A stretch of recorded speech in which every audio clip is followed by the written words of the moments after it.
Thank you, Jen. Following up on these charter flights that the Taliban is holding up in Afghanistan, the Secretary of State said there are limits to what we can do without personnel on the ground. Yeah. You just said we are not on the ground.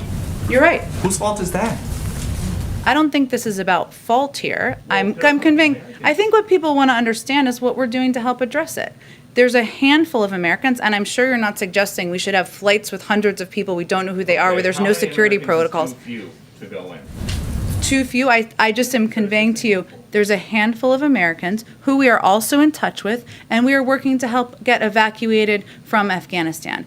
But decisions you have to make in the federal government are not yes and no decisions or as simple as what you're laying out here. What we're evaluating and looking at is how to keep people on our military bases safe while also getting these U.S. citizens, dual citizens, people who are prepared to leave Afghanistan able to leave. At the same time, we don't think we're not going to allow flights that have hundreds of people who we don't know who they are, who haven't been security protocols, where we haven't seen the manifest, to land on U.S. military bases. Okay, there are now more terrorists wanted by the FBI and the new Afghan government than there are women.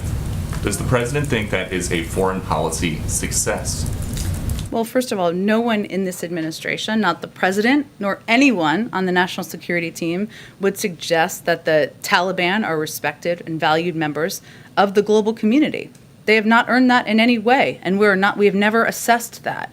This is a caretaker cabinet that does include 4 former imprisoned Taliban fighters. We have not validated that. We have not conveyed we're going to recognize it.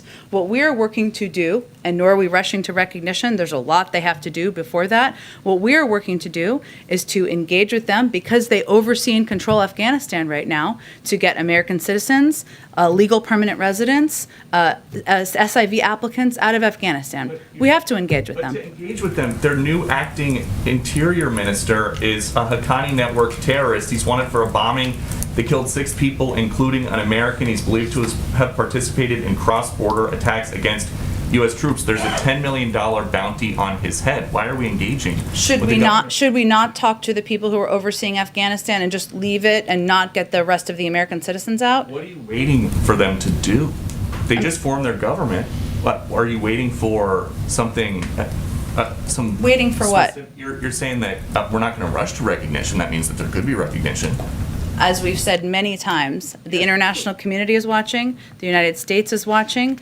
It's whether they let people depart the country who want to depart, whether they treat women across the country as they have committed to treat them, and how they behave and operate. And therefore, we're not moving toward recognition. At the same time, we're dealing with a reality world here where we have to engage in order to get American citizens and others out of the country. Go ahead. Jen, you mentioned that there will be